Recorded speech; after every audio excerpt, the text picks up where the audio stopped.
Dear friends, इस video में आप देख रहे हैं सेट 2 का कंप्लीट सॉल्यूशन। कंप्लीट मतलब कंप्लीट।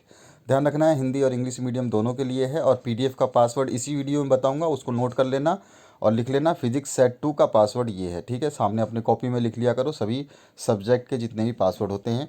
आपका सेट 1 का कंप्लीट सॉल्यूशन डाल दिया गया है और भी विषय के आपके बनाए जा रहे हैं और जल्द ही अपलोड कर दिए जाएंगे। आप बने रहिए और शेयर करते रहिए। आपको जैसे बता दिया है मैंने पहले भी, इस ग्रुप ए का सॉल्यूशन मैंने लगभग जब आपका वीडियो आया था या फिर आप बोल सकते हैं आपका मॉडल पेपर आया था, तो जस्ट उसी दिन बना दिया था। ये ग्रुप ए के आपके सारे सॉल्यूशन जो आप यहाँ पे देख रहे हैं कलरफुल, ये सारे के सारे सॉल्यूशन हैं, ग्रीन कलर में हाईलाइट कर दिए हैं। तो इसको मैं नहीं बता रहा हूँ, इसके लिए अगर आपको कंप्लीट समझना है कि ये कैसे कैसे आंसर आए हैं, तो इसका जो फुल सॉल्यूशन मैंने आपको एक वीडियो में बनाया है इससे पहले वाली वीडियो में, जिसकी लिंक इसी वीडियो के डिस्क्रिप्शन बॉक्स में 12th क्लास की प्लेलिस्ट बनाई गई है। उसमें अगर आप जाएंगे तो आर्ट्स, कॉमर्स और साइंस सभी के विषयों के जितने भी मॉडल पेपर सेट 2 तक निकले हुए हैं उन सभी सेट को डाल दिया गया है। आप वहाँ पे चेक कर सकते हैं, सभी विषयों के सॉल्यूशंस वहाँ पे अपलोडेड हैं, ठीक है। आगे बढ़ते हैं। आपके नेक्स्ट जो बड़े क्वेश्चन हैं, जो सब्जेक्टिव टाइप क्वेश्चन है, उनके सॉल्यूशंस को देखने के लिए तो यहाँ पर ये मैं केवल आपको एक झलक दिखा रहा हूँ। जैसे किसी ने नहीं देखा हो तो यहाँ पे वीडियो को पॉज करके वो आंसर्स को देख सकता है। ये आंसर्स भरने हैं उसको। तो यहाँ पे सारे के सारे आंसर्स जो है ग्रीन कलर में कर दिए गए हैं ताकि आपको कोई दिक्कत ना हो। और आ जाइए, अब आपका सेक्शन सी जो लॉन्ग क्वेश्चंस हैं वहाँ पे स्टार्ट होता है। तो यहाँ पर पहला जो क्वेश्चन पूछा गया है इसमें, a long straight wire carries A current आपका 35 एम्पियर है और उसका फील्ड जो है बी पर आपको 20 सेंटीमीटर वायर से दूर है। तो उसका आपको बताना है कि जो चुंबकीय क्षेत्र का परिणाम यानी कि जो है मैग्नेटिक फील्ड जो है वो मैग्नेटिक या मैग्नीट्यूड जो है वो क्या होगा। तो यहाँ पर सिंपली है, आपको गिवन है करंट, कंडक्टर का करंट आपको आई दिया हुआ है और डिस्टेंस आर दिया हुआ है जिसको मीटर में कन्वर्ट करना है। एम्पियर के साथ में मीटर आएगा आपका। उसके बाद में आपको पता होना चाहिए एम्पियर सर्किट लॉ जो होता है वो B equals to mu naught I upon 2 pi R होता है। इसके बाद में आपको क्या करना है, आपको सारी की वैल्यूज़ रख दे देनी है। जैसे कि आपका आई की वैल्यू रख देनी है और आपका जो डिस्टेंस में आर की वैल्यू रख देनी है। बाकी आपके कांस्टेंट होते हैं, जैसा आपको पता है, आपको याद रखने हैं इस चीज़ों को। आपके एग्ज़ाम के क्वेश्चन पेपर में भी कांस्टेंट दिए जाते हैं जनरली, तो वहाँ से भी आप देख सकते हैं। चाहे आप हिंदी मीडियम के लिए देखेंगे तो भी वही आंसर है। आप यहाँ पे देख सकते हैं, डायग्राम के थ्रू बताया गया है कि कैसे है। वही फॉर्मूला यहाँ पे भी लगाया गया है। एम्पियर दे रखा है आपको, रेडियस दे रखा है, तो मतलब रेडियस का मतलब उसकी दूरी दे रखी है, रेडियस ही मान सकते हैं। और यहाँ पर आपका बी जो है, यहाँ पे आपको वैल्यूज़ रखनी है कांस्टेंट की। उसके बाद में इसको सॉल्व करेंगे तो आपका 3.5 इंटू 10⁵ माइनस दैट्स आ जाएगा। इसके बाद में 29 नंबर क्वेश्चन है, write down Faraday's law of electromagnetic induction. तो फैराडे का नियम जो है वो लिखना था। तो the magnitude of induce EMF in a circuit is equal to the time rate of change of magnetic flux through the circuit. इसमें क्या होता है, जो परिपथ में होकर विद्युत वाहक बल फ्लक्स के परिवर्तन की दर के बराबर होता है। कौन सा? ईएमएफ, ठीक है, विद्युत वाहक बल उत्पन्न करने वाला। उसके बाद में 30वां जो क्वेश्चन है, state how de Broglie wavelength lambda of a moving particle varies with the linear momentum. यानी पी के साथ ये कैसे वेरी करता है लेमडा। तो बहुत सिंपल है, इन्वर्सली प्रोपोर्शनल होता है। तो जैसे ये लेमडा आपका पी की वैल्यू जैसे आप बढ़ाओगे तो लेमडा की वैल्यू जो है आपकी कम होती जाएगी। तो यहाँ पे आप देखोगे तो लीनियर मोमेंटम जो है इसका, आप देखिए कि पी की वैल्यू हम यहाँ पे अगर ग्राफ से समझे तो पी की वैल्यू जैसे जैसे बढ़ा रहे हैं तो लेमडा की वैल्यू जो है डाउन होती जा रही है, नीचे होती जाएगी, नीचे होती जाएगी। समझ में आ रहा है? तो इस तरह से आप इसको लिख सकते हैं। वही चीज़ यहाँ पर आप हिंदी मीडियम में भी आप इसको लिख सकते हैं, ठीक है। इसमें कोई इशू नहीं है, आप जैसे मर्जी वैसे इंग्लिश मीडियम के लिए जो दिया गया है उस सॉल्यूशन को भी लिख सकते हैं और हिंदी मीडियम के लिए दिया गया है उस सॉल्यूशन को लिख सकते हैं। आपके ऊपर डिपेंड है आप कौन सा सॉल्यूशन करते हैं। नेक्स्ट है, what is radio activity drive a relation. जो है आपका रिलेशन ये वाला ड्राइव करना है, माइनस लेमडा टी प्राप्त करना है आपको। तो यहाँ पर रेडियो सक्रियता एक्टिविटी या रेडियो एक्टिविटी को क्या बोलते हैं, रेडियो धर्मिता भी बोलते हैं। वह प्रक्रिया है जिसमें एक अस्थिर परमाणु अपने नाभिक न्यूक्लियस से आयनीकरण विकिरण आइनो आयोजाइ आयोनाइजेशन रेडिएशन के रूप में ऊर्जा फेंकता है। ऐसे पदार्थ जो स्वयं ही ऐसी ऊर्जा निकालते हैं वो विकिरणशील या रेडियोधर्मी पदार्थ कहलाते हैं, ठीक है।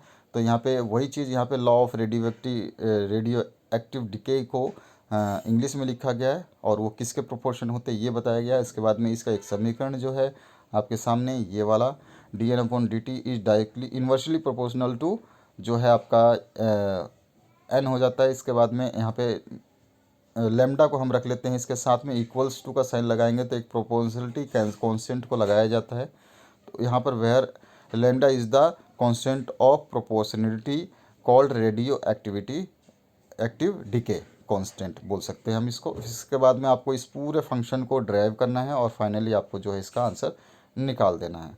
ठीक है, तो ये हमें प्रूव करना था। आगे बढ़ते हैं 32वें क्वेश्चन में। आपको एन टाइप और पी टाइप सेमीकंडक्टर में अंतर बताना है। तो यहाँ पर एन टाइप और यहाँ पर पी टाइप सेमीकंडक्टर आमने सामने लिखे गए हैं, इसको आप पढ़ लेना आराम से वीडियो को पॉज करके। इसके अगर हिंदी मीडियम की बात करें तो उनके लिए भी लिख दिया गया है, प्रसार के आधार है वो आप लिख सकते हैं। अगर ये नहीं लिखना चाहें तो छोड़ सकते हैं, केवल आपको ये चीज़ें जो है बतानी है जिसमें आपका पी टाइप और एन टाइप सेमीकंडक्टर्स जो होते हैं उनके डिफरेंसेस बता दिए गए, काफ़ी बताए गए हैं। आपको जो याद करना है वो याद कर सकते हैं। 33 नंबर जो क्वेश्चन है इसमें पूछा गया what are logic gates give the electronic configuration देना है। इलेक्ट्रॉनिक कॉन्फ़िगरेशन याद रखना है for the realisation of AND gate. ठीक है, तो तर्क द्वार या लॉजिक गेट वह युक्ति है जिसका आउटपुट उसके इनपुट पर उपस्थित वर्तमान संकेतों या पूर्व संकेतों का कोई लॉजिकल फलन हो। यानी कि ये logic gate is digital circuit which follows a logical relationship between input and output voltages.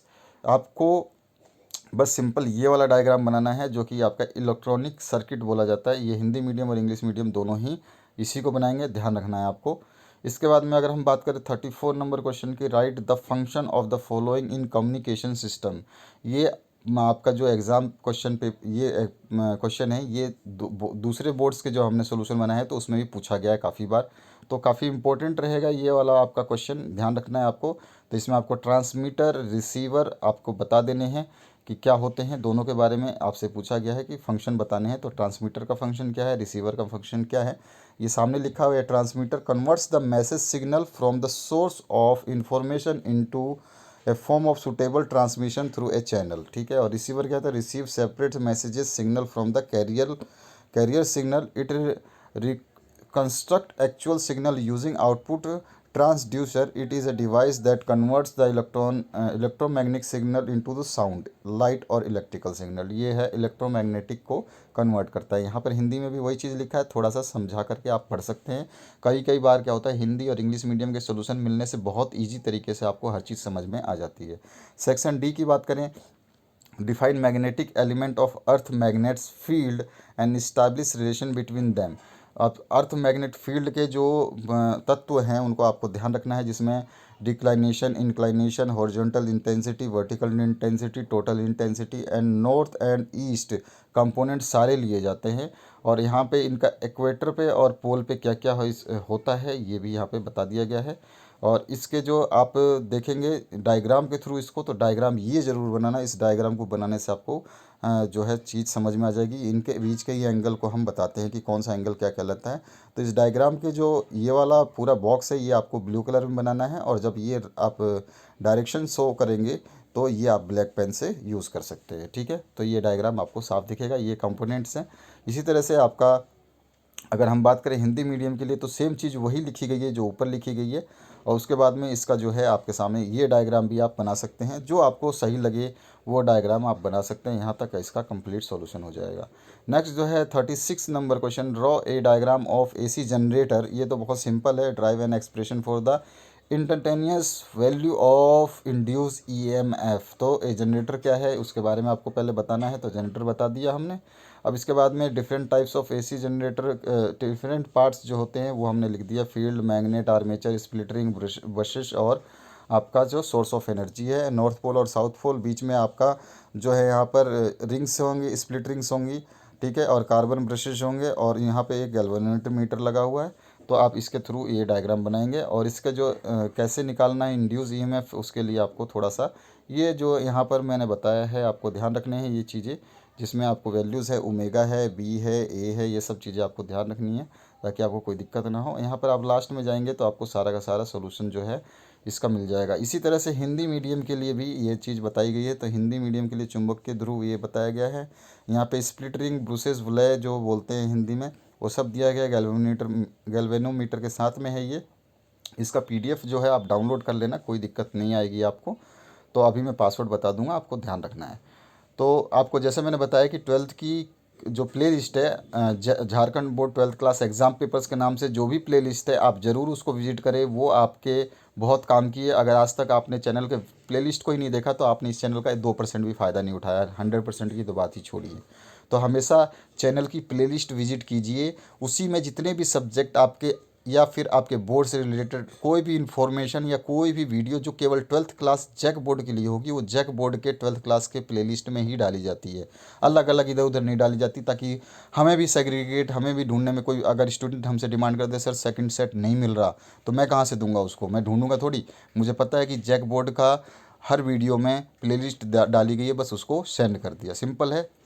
तो हमेशा प्लेलिस्ट को देखा करें। यहाँ पर आपकी कार्यविधि जो है हिंदी मीडियम के लिए विद्युत जनरेटर का सिद्धांत लिखा है। उसके बाद में इसको हम वैसे का वैसे वही फॉर्मूला लगाएंगे यहाँ पर फेराडे के नियम अनुसार E इक्वल्स टू d∅/dt, और फिर उस फॉर्मूले उसी चीज़ को हम यहाँ पे प्रूव कर देंगे। बस यहाँ पर ये जो है यह समीकरण है जो विद्युत वाहक EMF का जो समीकरण है। उसके बाद में 37 नंबर क्वेश्चन पे आते हैं।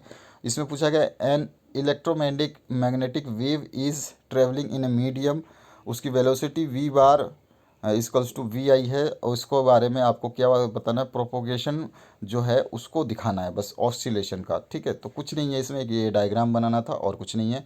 तो सिंपली जो है ये आपको एक डायग्राम बनाना है और ये इसका जो है आंसर आ जाएगा। ठीक है, लास्ट में आपको ये आपको नोट कर देना है, या फिर आप ये लिख देंगे तो भी चलेगा बस। तो ये आपका प्रोपोगेशन डायग्राम है। हिंदी मीडियम इंग्लिश मीडियम दोनों आप ऐसे ही बनाएंगे, चाहे ऊपर वाला बनाए या नीचे वाला, दोनों सेम चीज़ है, केवल बनाने में थोड़ा सा फ़र्क है। इसके बाद में इसी का बी सेक्शन पूछेगा, how are the magnitude of the electric and magnetic field related to the velocity of EM waves. ठीक है, तो वो बताना है। तो यहाँ पर रिलेशन बताना है केवल आपको। तो रिलेशन क्या होता है, E0/B0, बस सिंपल यही आपको लिखना है। इसमें कुछ नहीं ऐसा कि पहाड़ तोड़ना है, आपको सोचना है, ऐसा कुछ नहीं, केवल रिलेशन बताना है आपको। तो आराम से इसको लिख देंगे तो भी आपको कंप्लीट नंबर मिल जाएंगे। 38वां जो क्वेश्चन है, A double convex lens is made up of glass refractive index उसका 1.55 है, both faces of the same radius of curvature. अच्छा, इसका दो रेडियस दे रखे हैं, तो एक नेगेटिव रेडियस होगा एक पॉजिटिव। अच्छा, find the radius of curvature required if the focal length is 20 centimetre. तो हमें सिंपली क्या करना है, चलिए देखते हैं। यहाँ पे गिवन है आपका refractive index, radius R1 R दिया हुआ है, R2 दे रखा है क्योंकि हम माइनस में लेंगे, एक प्लस में लेंगे।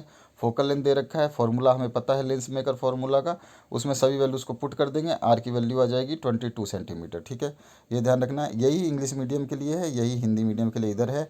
यहाँ पर दिया गया है N, अगर म्यू बोले तो म्यू बोले, एन बोले, कई बुक में एन दिया जाता है, कई बुक में म्यू दिया जाता है। तो आपको बुक में जो दिया गया उसके हिसाब से एन की जगह म्यू है तो म्यू कर ले। फिर फोकल की पता ही है, आर आपको 2 लेने हैं। उसके बाद में आपको सेम सूत्र जो है फॉर्मूला में डालना है, और आर आपका फिर से 22 सेंटीमीटर निकल जाएगा। यही आंसर है आपका। इसके बाद में 39 नंबर जो क्वेश्चन है, what are essential element of communication system, जो हमने अभी भी ऊपर देखा था, उसमें उसने क्वेश्चन पूछा था ट्रांसमीटर और रिसीवर का जो है आपको समझाना था, तो हमने बताया था, उसी का है। पूरा संचार माध्यम के बारे में इसको बताना है। तो इस क्वेश्चन को थोड़ा सा ध्यान रखना है, 2 बार रिपीट हो रहा है। तो कम्युनिकेशन सिस्टम जो है बेसिकली इस टाइप का होता है, और आप ब्लॉक डायग्राम बनाना चाहें तो ऐसा बना सकते हैं, या फिर दूसरा आरेख बनाना चाहें तो वो भी मैं दिखा दूंगा, आप पहले इसको देख ले। और इसके जो भी कंपोनेंट है, जैसे कि सबसे पहले अगर हम बात करें, इंफॉर्मेशन सोर्स के बारे में बताएंगे, इनपुट के बारे में बताएंगे, transmitter, channel, receiver, output, noise, information, सब के बारे में थोड़ा थोड़ा आपको लिख देना है। तो जैसे यहाँ पे देखिए, इंफॉर्मेशन सोर्स, इनपुट, ट्रांसड्यूसर और ट्रांसमीटर, इसके बारे में पहले लिख दिया। यही आपका बहुत ज़रूरी होता है। इसमें से अगर आप 3 चीज़ भी लिख देते हैं, मेन जो है वो ही बहुत होते हैं। ठीक है, फिर चैनल और एंड नॉइज़ जो है वो बता दिया, रिसीवर बता दिया, डेस्टिनेशन बता दिया। तो ये कंप्लीट हो जाएगा आपका सॉल्यूशन। इसी तरह से हिंदी माध्यम के लिए संचार के अवयव जो है वो कौन कौन से हैं, तो ट्रांसमीटर है। ठीक है, इसका डायग्राम इस तरह से आप हिंदी मीडियम में बनाना चाहें तो बना सकते हैं, चाहे तो वो भी ब्लॉक डायग्राम आप यूज़ कर सकते हैं वहाँ पे भी। तो ऊपर वाला डायग्राम या नीचे वाला डायग्राम, दोनों ही डायग्राम सेम है, आपको बस यूज़ करना है कि आप कौन सा डायग्राम आपको सही से याद होगा वो यूज़ करना है। और ट्रांसमिशन चैनल है, उसके बाद में रिसीवर है। ये 3 पॉइंट आप अगर आप लिख देते हैं, चाहे हिंदी मीडियम हो इंग्लिश मीडियम में, फुल मार्क्स मिल जाएंगे। उसके बाद में ग्रुप ई की बात करें तो 40 नंबर जो क्वेश्चन है, गॉस थ्योरम इसके इलेक्ट्रोस्टैटिक ड्राइव की बात करनी है तो आपको पासवर्ड जो है उसको नोट कर लीजिए। इसका पासवर्ड है 2722, ठीक है, 2722। उसके बाद में आगे बढ़ते हैं नेक्स्ट क्वेश्चन पे। आउटसाइड इनसाइड सेल में आपको जो है ग्योस थ्योरम को प्रूव करना है। तो electric field outside the cell, तो आउटसाइड सेल में पहले आपको इसको पढ़ लेना है क्या क्या लिखा गया है, ताकि आपको इस डायग्राम की वैल्यू समझ में आए कि ये डायग्राम क्या शो कर रहा है। इसके बाद में इलेक्ट्रिक फ्लक्स जो है सिंपली निकाल देना है। सारे समीकरण आपके सामने दिया गया है। और यहाँ पर जो है लास्ट में जब हम इसको पूरा क्लोज करेंगे तो यहाँ पर जो है इसकी value E naught equals to 1/4 pi E naught Q upon R square आ जाएगी, ठीक है, ये हो जाएगा। और आउटसाइड अगर हम इनसाइड आउटसाइड निकाला था और इनसाइड की बात करें तो डायग्राम फिर चेंज होगा आपका इस टाइप का। और इस डायग्राम को चेंज करने के बाद में आपको फिर से उसी वैल्यूज़ को थोड़ा सा चेंज करना पड़ेगा। वहाँ पे भी आप देखोगे कि लास्ट में जो वैल्यू आ रही है वो क्लोज चार्ज में सेम वैल्यूज़ आ जाती हैं। कभी कभी आप देखोगे तो वहाँ पे भी आपकी जो है लास्ट में आपका ई आई इक्वल्स टू 0 आ जाएगा, ठीक है। तो यहाँ पे देखेंगे electric field at the point of inside charge in A spherical shell is 0, तो इनसाइड में क्या होगा 0 और आउटसाइड में दूसरा। उसके बाद में बी ऑप्शन है using the concept of drift velocity charge carries in a conductor reduce the relation between electric current and drift velocity.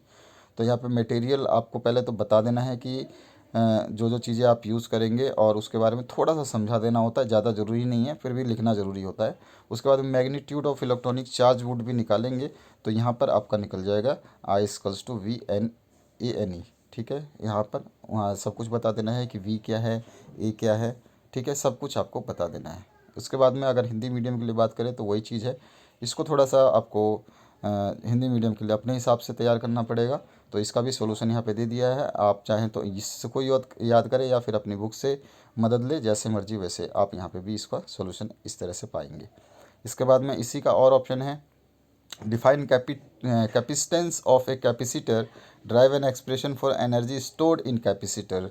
तो ये अच्छा क्वेश्चन है और काफ़ी सही क्वेश्चन है एक संधित्र में जो है। तो पहले कैपेसिटर को हम कंसीडर करेंगे, उसके बाद में बताएंगे कैसे कैसे चार्ज है। उसके बाद में जो चीज़ें हैं छोटी छोटी लिखनी होती है, दो एक चीज़ें लाइनों लिख करके हमें समझा देना होता है।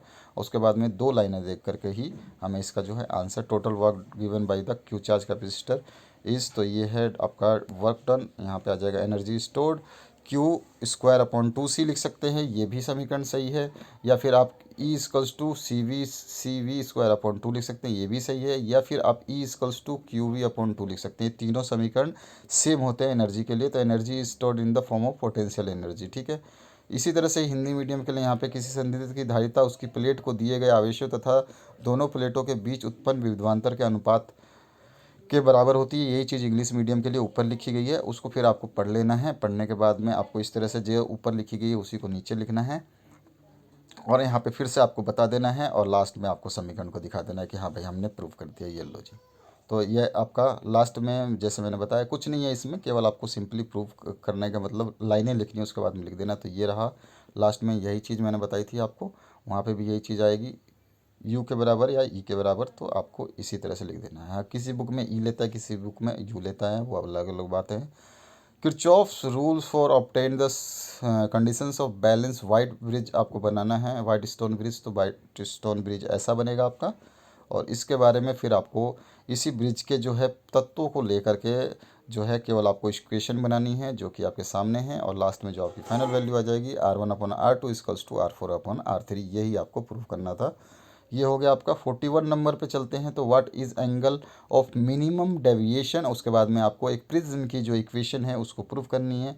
तो एंगल ऑफ मिनिमम डेविएशन जो है क्या होता है वो बताना है आपको। तो यहाँ पर लिख दिया हमने एंगल ऑफ मिनिमम डेविएशन क्या होता है। ये डायग्राम आपको प्रिज्म की बनानी है ताकि आप जो है इसके सभी चीज़ों को पहले आप बताएंगे कि क्या क्या है और इसके बाद में इसके रिलेशंस को ऑब्टेन करेंगे आप जो है आगे तक जा कर के इक्वेशन नंबर 1 से इक्वेशन नंबर 2 से आप क्या क्या करेंगे और उसके बाद में इसको सॉल्व कर देंगे। मैं आपको केवल आइडिया बता रहा हूँ कि आपको करना क्या है। मैं आपको यहाँ पे बैठ करके एक एक चीज़ समझाने अभी समझा नहीं रहा हूँ क्योंकि इतना समय मेरे पास नहीं है, इसीलिए आपको खुद थोड़ा सा मेहनत करना पड़ेगा। सॉल्यूशन मैं दे रहा हूँ, आप थोड़ा सा इसको मेहनत ज़रूर कर लेना। आपको लास्ट में ये इक्वेशन निकालनी थी, ये इक्वेशन ही पूछी गई थी, तो ये इक्वेशन रिड्यूस कर दिया, हैंस प्रूव कर दिया। इसी तरह से आप चाहें तो हिंदी मीडियम वाले ऐसे ये डायग्राम बनाएंगे और न्यूनतम विचलन कोण क्या होता है? अल्पतम विचलन की स्थिति में प्रिज्म के अंदर अपरिवर्तित किरण प्रिज्म के आधार के समानांतर होती है तथा आपतन कोण और निर्गत कोण के बराबर होती है। ठीक है, ये चीज़ हो गई। अब आगे बढ़ते हैं, इसको कैसे करना है। तो इसके लिए आपको पहले चित्र के बारे में सब कुछ समझाना पड़ेगा, कौन सी चीज़ कैसे कैसे ली गई है ये बतानी पड़ेगी। इस तरह से आपको लिखना है पूरा, और पूरा लिखने के बाद में चाहे तो आप ऊपर वाला डेरिवेशन कर दें या नीचे वाला, आपकी मर्ज़ी है आप कौन सा डेरिवेशन करना चाहते हैं। दोनों के लिए थोड़ा सा डिफरेंस है लिखने में और डेरिवेशन करने में। ठीक है, तो ये आपके सामने पूरा का पूरा सॉल्यूशन है, आप देख सकते हैं। नीचे चलता हूँ मैं और आपको दिखा देता हूँ लास्ट में जो है इसका फाइनल आंसर हम निकालेंगे तो वही आएगा जो ऊपर हमने प्रूव किया है। तो ये रहा आपका फाइनल प्रूफ जो आंसर हमें प्रूव करना था। ठीक है, तो इसमें जो यहाँ पर जो वैल्यू दे रखी है इसको आप चेंज कर सकते हैं, इसकी कोई ज़रूरत नहीं है, आप क्वेश्चन के हिसाब से चेंज कर सकते हैं। चाहे तो आप डायरेक्ट लिखेंगे ये भी तो भी ये बिल्कुल करेक्ट माना जाएगा, कोई दिक्कत नहीं। इसका बी में एक न्यूमेरिकल दिया गया, refractive index of a material of A prism 60 degree angle है। येलो लाइट की जो है दे रखी है √2 रिफ्रैक्टिव इंडेक्स, एंगल दे रखा है आपको 60। तो यहाँ पे ए आपको दे रखा है 60 और म्यू दे रखा है 2 और डेल एम आपको मिनिमम डेविएशन जो है फाइंड आउट करनी है क्वेश्चन के हिसाब से। तो कुछ नहीं है, आपको पता ही है कि अभी अभी आपने एक फार्मूला पढ़ा था डीएम, अभी मैंने बताया था कि साइन वाला जो फार्मूला अभी हमने प्रूव किया उसको लेना है ए की जगह, और आपका जो है म्यू की जगह जो वैल्यूज़ दी गई हैं वो रख देंगे हम।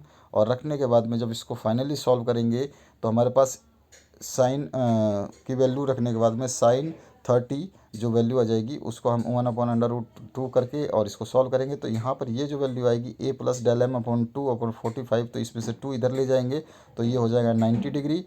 a प्लस डेल एम की वैल्यू और डेल एम हमें निकालना है, तो डेल एम क्या हो जाएगा, पहले डेल एम निकालेंगे। तो डेल एम में से ये a इधर आएगा दूसरी तरफ, तो ये यहाँ पे माइनस हो गया। तो 90 माइनस a की वैल्यू 60 दे रखी है क्वेश्चन में, तो 90 माइनस 60 तो 30 डिग्री इसका आंसर आ जाएगा। इसके बाद में इसी का और पार्ट है जो describe Young's double slit experiment आपको बतानी है।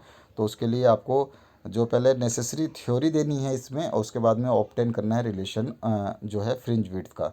तो सबसे पहले यंग डबल स्लिट क्या है और उसके बारे में थोड़ा सा आपको समझा देना है। इस तरह के डायग्राम आप बनाना चाहें तो दोनों में से कोई डायग्राम आप बना सकते हैं, जो आपको सही लगता है ये बेस्ट है, ये आप डायग्राम बनाएंगे। उसके बाद में थोड़ा सा उसके बारे में और लिख देंगे कि वो जो ये डायग्राम में क्या कहना चाहता है। उसके बाद में डबल स्लिट का हमें फ्रिंज विड्थ बतानी है, तो यहाँ पर इस टाइप का डायग्राम बनेगा कि ये रेस कैसे कैसे पास हो रही हैं, और फ्रिंज विड्थ के लिए फॉर्मूला हम जो है ऐसा छोटा सा ड्राइव कर देंगे, कुछ भी नहीं है इसमें, ये ऐसे इस तरह से कर देना है। आप देख सकते हो आराम से बिल्कुल क्लियरली, ये पूरा का पूरा सॉल्यूशन ऐसा हो जाएगा। कोई दिक्कत नहीं है, कम ज़्यादा करने से कुछ फ़र्क नहीं पड़ता है, आपको करना आना चाहिए सही सही। हिंदी मीडियम के लिए फ्रिज विड्थ यानी चौड़ाई निकालनी है, तो ये वाला डायग्राम बनाएंगे। इसके बारे में आपको थोड़ा सा ज्ञान जो है थ्योरी पूछा गया, तो थ्योरी आपको पूरी लिखनी है। थ्योरी लिखने के बाद में इस डायग्राम में जो जो चीज़ें बताई गई हैं उनके हिसाब से इस डायग्राम को सॉल्व करना है, यानी कि स्टेप बाय स्टेप लिखना है कि इसके स्टेप कौन कौन से हैं, किस समीकरण से क्या मिलेगा, और लास्ट में जो है आपको इसकी वैल्यू को फाइंड आउट करना है। तो मैं आपको दिखा देता हूँ लास्ट में कैसे करना है। वीडियो को पॉज कर लेना आराम से, और अभी मैं आपको दिखा देता हूँ। जस्ट ए सेकंड, मैं लास्ट इसकी वैल्यू निकाल दूँ। यहाँ पर आपका थीटा की वैल्यू सब इसमें जो ट्रायंगल फार्मूला जो आप मैथमेटिक्स में 10th और 12th में यूज़ करते हो सारे के सारे वो मैथमेटिक्स वाली चीज़ लग रही है। तो यहाँ पर हमने समीकरण निकाल दिया, ये आपका x का हो गया, ठीक है। और यहाँ से y निकालना है, तो y के लिए हम पूरा का पूरा अलट फेर कर देंगे। तो चाहे तो आप ये लिखे या फिर ऊपर भी थोड़ा सा लिख दे, कोई दिक्कत नहीं है, पूरा सही है, टेंशन की बात नहीं है। इसी में एक न्यूमेरिकल आया है, इन अगर Young's double slit experiment 2 slits 1 mm apart, screen placed 1 metre away from the slits, और कैलकुलेट द वेवलेंथ जो है 500 mm यूज़ की जा रही है जब विड्थ की। तो उसकी बात करें तो डबल स्लिट एक्सपेरिमेंट में D1 आपको दे रखा है 1 mm, ठीक है, जिसको हम मीटर में कन्वर्ट करेंगे। कैपिटल D जो है आपका 1 मीटर दे रखा है डिस्टेंस, वो आपका मीटर में है तो मीटर में कन्वर्ट नहीं करेंगे। और लैम्डा जो है 500 इंटू 10⁻⁹ जो है हमें लेनी है। बस इसके बाद में इसको सॉल्व करना है। तो चलिए आगे आ जाते हैं। मैक्सिमा सिंगल, हम जानते हैं कि मैक्सिमा सेंटर वृत्त की क्या होती है, स्प्लिट का पैटर्न बराबर होता है मैक्सिमा डबल स्लिट के पैटर्न के बराबर, ठीक है। 10 मैक्सिमा स्प्लिट्स, तो आपको 10 से इसको कॉन्स्टेंट 10 वाला ले लेना है। इधर स्लिट का पैटर्न लिखेंगे और इधर क्या लिखेंगे, मैक्सिमा डबल स्लिट पैटर्न, और ए की वैल्यू हमें निकालनी है, ठीक है। तो ए की वैल्यू निकालने के लिए इस पूरे इक्वेशन को ऊपर नीचे दाएं बाएं जो गुणा करना है कर देंगे और लास्ट में हम वैल्यू निकाल देंगे, तो आंसर आ जाएगा 0.2 mm। ठीक है। तो ये था आपका सॉल्यूशन। आशा करता हूँ आपको अच्छा लगा होगा। वीडियो के डिस्क्रिप्शन बॉक्स में जा करके इसका PDF डाउनलोड कर सकते हैं। वहाँ पे आपकी जो 12th की प्लेलिस्ट दे रखी है उसको ज़रूर विजिट करना। आपके केमिस्ट्री के, मैथ के, फिजिक्स के जो हम बना रहे हैं सॉल्यूशंस फुल, वो सारे के सारे उसी में डाले जाएंगे, उसी में मिलेंगे। बार बार इधर उधर बार बार कमेंट करके आप अपना टाइम भी वेस्ट करते हैं और मेरा भी। मैं बहुत ही वीडियो में, जितने भी वीडियो मैंने बनाए हैं सब में एक ही बात बोलता हूँ, आप वीडियो को कंप्लीट देखो। अगर आप कंप्लीट देखते हो तो 15 से 20 मिनट में आपको वीडियो में जो चीज़ बताई जाती है वो बता दी जाएगी, साथ में आपको सॉल्यूशन मिल जाएगा। तो आप आराम से बेफिक्र होकर इसका प्रिंट आउट करा के फाइल में ये सारे सेट्स रखने हैं आपको, ताकि आप जब बाद में एग्ज़ाम के टाइम में रिवीजन करें तो आपको मोबाइल खोल के एक एक पेज समझने में दिक्कत ना हो। तो इसलिए प्रिंट आउट ज़रूर कराना है आपको, और सभी सेट्स को देखने के लिए आपको प्लेलिस्ट में विजिट करनी है और वीडियो को ज़्यादा से ज़्यादा शेयर करना है। Thank you very much for watching this video till the end.